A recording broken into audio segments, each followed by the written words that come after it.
It began on a quiet Friday evening in a small town outside Manchester. Rain tapped softly against the windows of a weathered old house that had seen better years. Inside, Liam and Emma, both 25, were unpacking boxes and laughing about finally moving in together. The house wasn't perfect, but it was theirs, a two-bedroom brick home with old charm and creaky floors. They had bought it for an unusually low price, and though the real estate agent had mentioned a bit of history, they didn't think much of it. By 8 o'clock, the lights flickered twice and dimmed. Liam blamed the wiring, while Emma lit a candle and joked that their first night would be a candlelight dinner. They ordered takeaway and sat cross-legged on the living room floor surrounded by boxes, feeling the simple joy of starting a new chapter. But just as they began to relax, a slow dragging sound echoed from upstairs.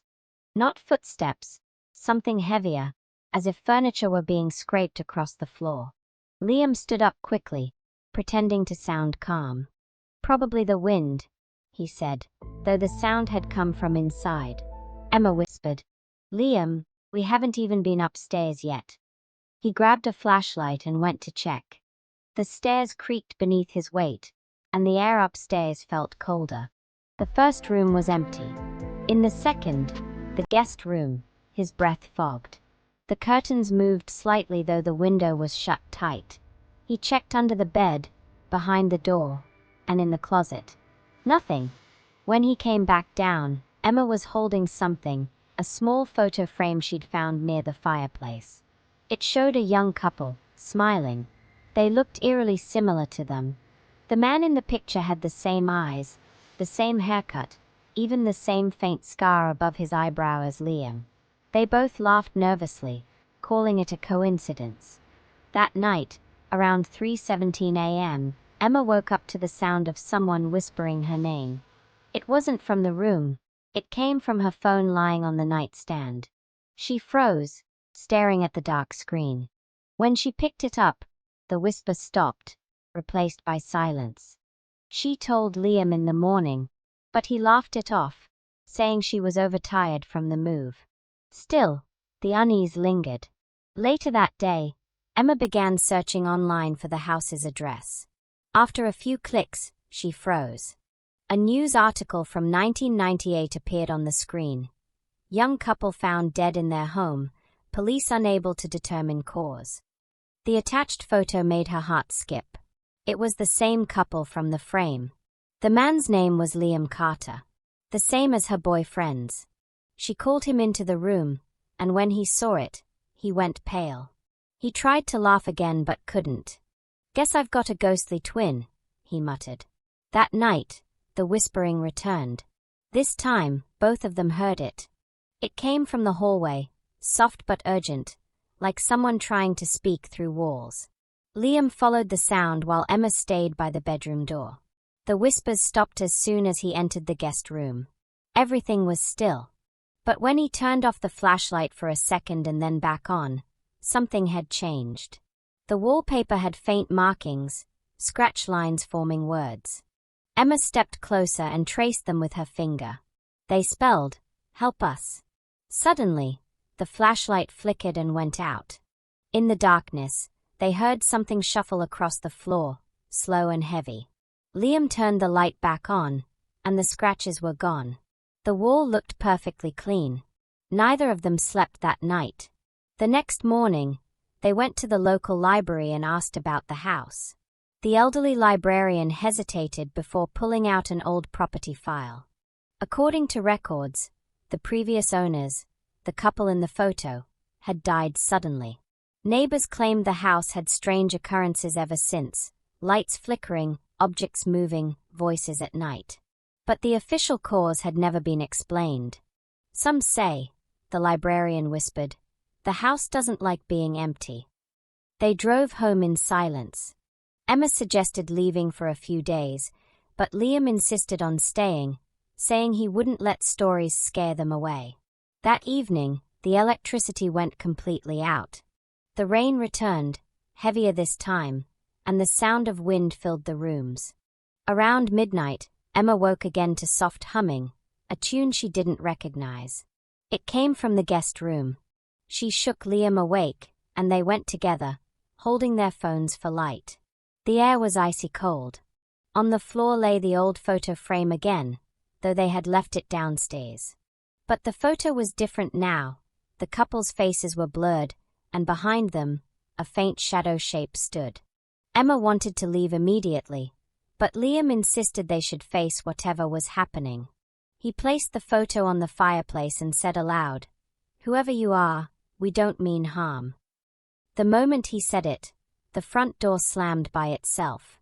They both jumped. Then came a faint knock from inside the walls. Panicked, they called the police, explaining they thought someone had broken in. When the officers arrived, they searched the house but found nothing and no signs of forced entry. One officer, an older man, paused before leaving and said quietly, "You're not the first to call about this place. If you value peace, don't sleep here tonight." They stayed at a hotel that night, both shaken. In the morning, when they returned to collect their things, they found the guest room door closed, though they'd left it open. On it, in dusty finger marks, were the words, "You came back." Inside, everything was exactly as before, except the photo frame was missing. Weeks later, the couple moved out, never looking back. The house remained unsold. But sometimes, when new buyers come to visit, they say they hear faint whispers near the guest room, a woman's voice calling a name softly in the dark. And if you look closely at the photo that still hangs above the fireplace, you'll notice something new. The picture has changed again. Now, two more faces have appeared, a young man and woman, standing beside the original couple, smiling faintly. The names on the back read, Liam and Emma thought leaving that house behind would end everything. For a while, it seemed to. They rented a small flat near the city, decorated it with bright colors, and tried to fill it with laughter again. Yet, something felt off. Emma couldn't sleep properly anymore. Every night around 3 in the morning, the same time she'd heard the whispers, she would wake up suddenly, her heart pounding, convinced someone was standing at the end of the bed. Liam would hold her hand and tell her it was only anxiety, a leftover fear from the house. But soon, even he began to feel it, the sense that they weren't alone. Some nights, their hallway light flickered for no reason. Other nights, they'd find objects slightly moved, the salt shaker turned upside down, a drawer half open that they both swore they hadn't touched. One evening, while unpacking the last of their boxes from the move, Emma froze. Inside one box she didn't remember packing, she found the photo frame. The same one from the old house. Only now, the background was different. It wasn't the old living room anymore. It looked like their new flat. Liam's face drained of color. He took the frame and threw it into the bin outside. "We're done with this," he said, his voice trembling. "It's just some sick coincidence." But that night, Emma woke to find the photo back on their bedside table, perfectly clean, as if it had never left. By morning, she insisted they speak to someone, a local historian, maybe even a psychic. Liam refused at first, but he couldn't deny what was happening anymore. So they contacted Mrs. Holloway, a retired historian who had written books about local folklore and urban legends. She agreed to meet them in a cafe near town. After hearing their story, Mrs. Holloway nodded slowly.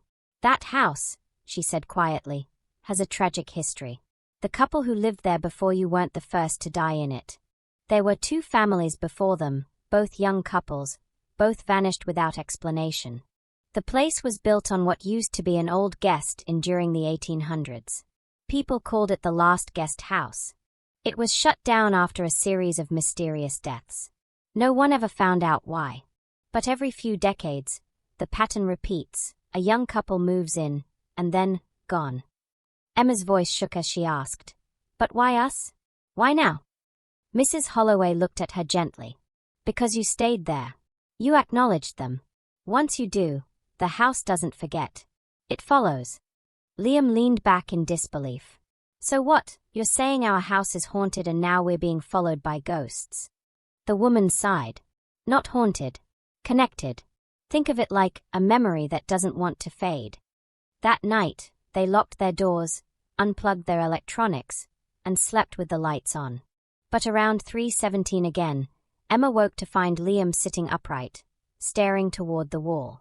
His eyes were open but unfocused. She whispered his name, but he didn't respond. He slowly lifted his arm and pointed toward the mirror across the room. In the reflection, behind them, stood a blurred figure, a woman in an old-fashioned dress, face turned slightly away, motionless. Emma screamed, jolting Liam awake. When he looked, the figure was gone. The mirror showed only their terrified faces. They packed a few bags that night and drove to a friend's house an hour away. But when they got there, Emma realized something horrifying. The photo frame was in the back seat of their car. Neither of them had touched it. Their friend, a skeptical type, thought they were joking. "You two need rest, not ghost stories," he said, laughing. He let them crash in his guest room. But as they tried to sleep, a faint whisper came again, this time from inside the wardrobe. "Don't leave again," it said, barely audible. Liam opened the door, expecting to find nothing, but saw an old, yellowed envelope lying on the shelf. Inside was a letter. The paper was brittle and the handwriting old-fashioned. It read, "To whoever finds this, the house takes those who promised to stay forever. We said we would never leave. Now we never can." It was signed by Margaret and Daniel Carter, 1946. Emma's hands shook as she showed it to Liam. "Carter," she whispered, "same surname." He looked at her and nodded slowly, realization dawning. "It's not coincidence," he said. "They are part of the same chain." The next morning, they decided to return to the house, not to live there, but to end it. Mrs. Holloway warned them not to, but they were desperate for peace. They arrived just before sunset. The house looked different now. The front door was slightly open, swaying in the wind. The air felt heavier, colder. As they stepped inside, the door shut behind them with a soft click. The living room was exactly how they'd left it, except for one thing. The photo frame now hung above the fireplace again, but the image had changed once more. Now there were 3 couples in the picture, the 1940s couple, the 1990s couple, and them. 6 faces staring out, all faintly smiling. Emma began crying. "What do you want from us?" she shouted into the empty air. For a moment, silence. Then the whispering returned, overlapping voices echoing faintly. "Stay. Stay with us." Liam grabbed her hand and ran toward the front door, but it wouldn't open. The lights flickered. The sound of footsteps came from upstairs, slow, heavy, deliberate. The same dragging noise they'd heard on their first night. They backed into the living room. Liam picked up a heavy lamp, ready to smash a window if he had to. The footsteps stopped. Then, slowly, the guest room door creaked open on its own. Inside, faint candlelight glowed. Emma whispered, "We never lit anything." But before she could finish, a voice, soft and distant, said, "You did promise forever." Liam dropped the lamp and shouted, "We never promised anything." The voice replied, calm and almost sad, "You moved in. You said it was your dream home. You stayed the night. That's all it takes." The walls began to tremble slightly, the floorboards creaking beneath them. The photo on the wall fell and shattered. The lights went completely out. Emma screamed, clutching Liam, and everything went silent. When the sun rose, the house was still again. The front door stood wide open. No one was inside. Their car was still parked outside, keys in the ignition. Weeks later, a new family came to view the property. It looked normal, tidy, empty, and peaceful. But when the agent led them into the living room, the little girl who came with her parents pointed at the wall and said, "Mummy, why are those people in the picture looking at me?" The agent frowned. There was no picture. Just a faint outline on the wall, where something rectangular had once hung. It began on a quiet Friday evening in a small town outside Manchester. Rain tapped softly